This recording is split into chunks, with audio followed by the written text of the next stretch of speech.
Dans le contexte de la lutte contre le changement climatique, plusieurs mesures sont prises en vue d'atténuer l'ampleur du réchauffement mondial. Ces mesures passent par la réduction des émissions de gaz à effet de serre à travers la création des puits de carbone. Dans le but de l'augmentation de la couverture végétale au Togo, plusieurs initiatives communautaires sont mises sur pied pour la création, la restauration et la protection des écosystèmes forestiers. Nous sommes à Kwangalam, dans la région centrale. Le sol nu à découvert, au milieu de cette végétation, décrit parfaitement la notion de zone dégradée. La forêt communautaire de Buzalou a visiblement subi des actions anthropiques destructives. Pour permettre à cet espace de retrouver son aspect naturel, l'Association pour la défense et le Conseil de la femme, ADCF, a entrepris un plan de restauration forestière. Le projet a été initié pour protéger les écosystèmes forestiers de la forêt communautaire de Buzalou dans un premier temps et aussi renforcer les espèces en voie de disparition. Ainsi, au-delà de l'anarcadier prisé pour ses fruits, des essences locales existantes comme l'acacia, le kaya et l'iroko ont été reboisées au nombre de 1500 plants sur une superficie de 20 hectares. Afin d'éviter que la communauté ne revienne abattre les arbres dans la forêt, un parc à bois énergie est créé au profit des coopératives de femmes du village. Ces points blancs qui tapissent le sol verdâtre ne sont que les repères de chaque futur arbre. À terme, ces plants mis en terre constitueront une véritable réserve énergétique pour le village. Je m'appelle Alassani Mariam. Je remercie les partenaires qui nous ont permis de bénéficier de ce projet. Grâce à ce projet, nous allons subvenir aux besoins des enfants. Nous allons assurer l'éducation des enfants. Avant, on allait plus loin à la recherche des bois, des chauves et des charbons de bois. Et maintenant, c'est plus proche de nous. Nous allons veiller à ce que ce parc-là se développe normalement comme cela se devait pour pouvoir en bénéficier abondamment. La création de ce parc à bois et le reboisement de la zone dégradée de la forêt constituent des actions fortes qui consolident la sauvegarde des écosystèmes forestiers de Buzalou. La restauration forestière, représentant une réponse naturelle à l'appauvrissement et la dégradation des sols, la population de Sola, dans la région de la Kara, a opté pour l'enrichissement et le renforcement de la forêt sacrée de Koyoma. Aujourd'hui, notre terrain est pauvre. Les espèces d'arbres naturels que nous avons sont tous partis. Nous plantons les arbres pour avoir la pluie.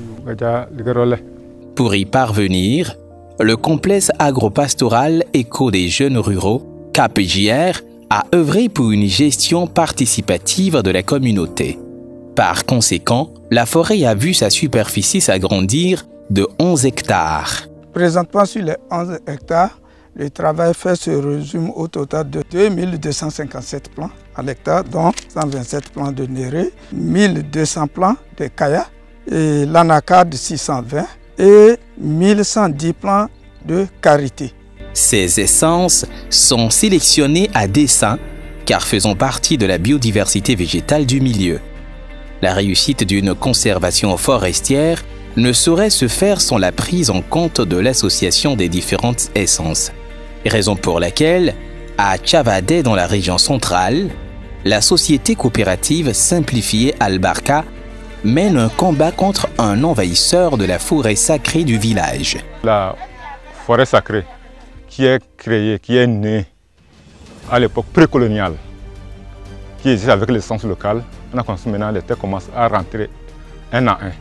Et si les terres là commencent à rentrer, on risque de perdre notre forêt sacrée là, qui est notre patrimoine local, voire national.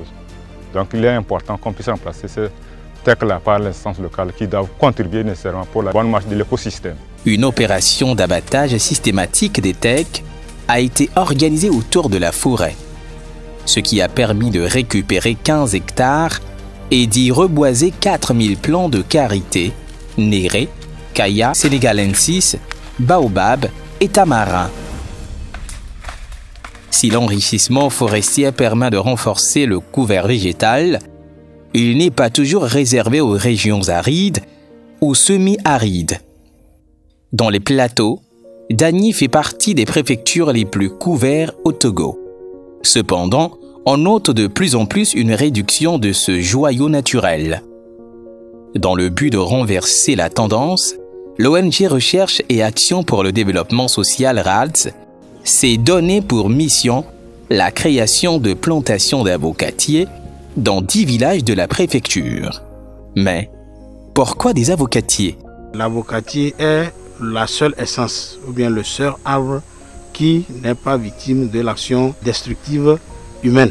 Avec ce plan, rares sont les fois que les communautés ou bien les populations vont se lever pour détruire ça, alors que d'autres arbres sont toujours victimes de la destruction humaine dans la préfecture. À l'ombre des feuillages se dévoile un site de pépinière.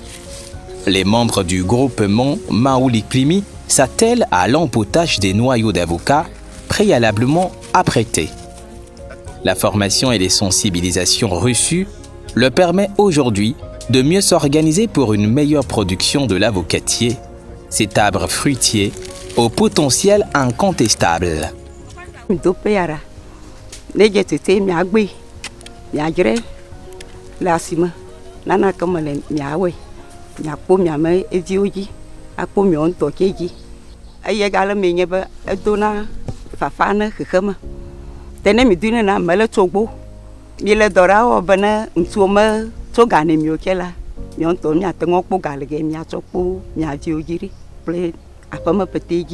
À raison de 0,25 hectares par personne, ils sont au total 580 à bénéficier du projet, avec comme conséquence une superficie reboisée de 150 hectares répartie en 10 coopératives et 10 établissements scolaires dans la préfecture.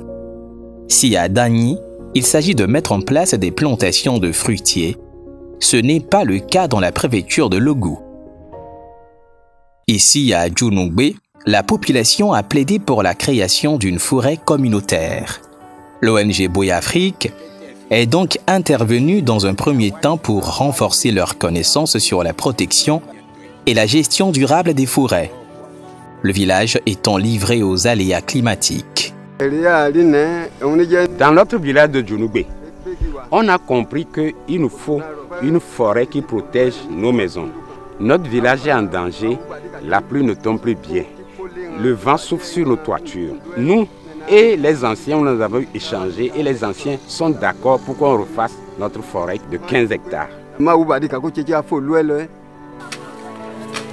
Augmenter le couvert forestier passe également par une gestion durable des milieux naturellement hostiles à toute activité.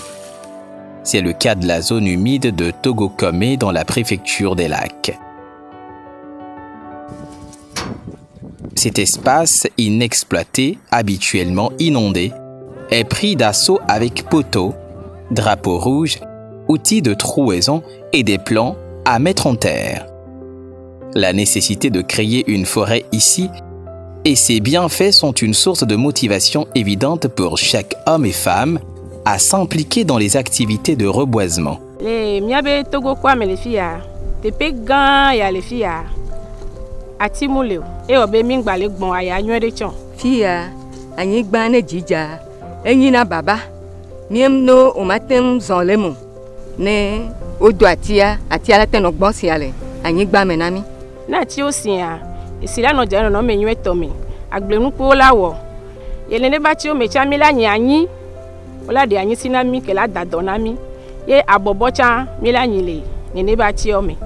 Malgré le caractère boueux du sol, une forêt riche de plusieurs essences remplacera bientôt ce terrain dénudé d'arbres.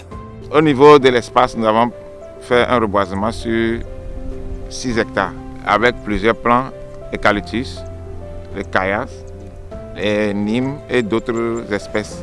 Au départ, nous avons prévu planter 5000 arbres. Maintenant, actuellement, nous sommes en train d'aller à 6000.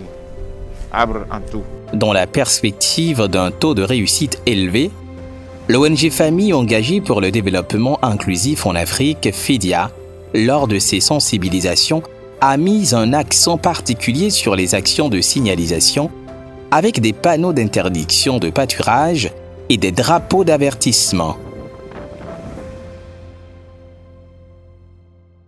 Tous ces projets mis sur pied à travers tout le Togo en vue de la création, la restauration et la protection des écosystèmes forestiers donnent de l'espoir quant à l'augmentation de la couverture végétale du pays. Ces initiatives en faveur de la création des puits de carbone sont soutenues par le programme de microfinancement du Fonds pour l'environnement mondial, mis en œuvre par le Programme des Nations Unies pour le développement PNUD, avec l'appui technique du laboratoire de botanique et écologie végétale de l'Université de Lomé.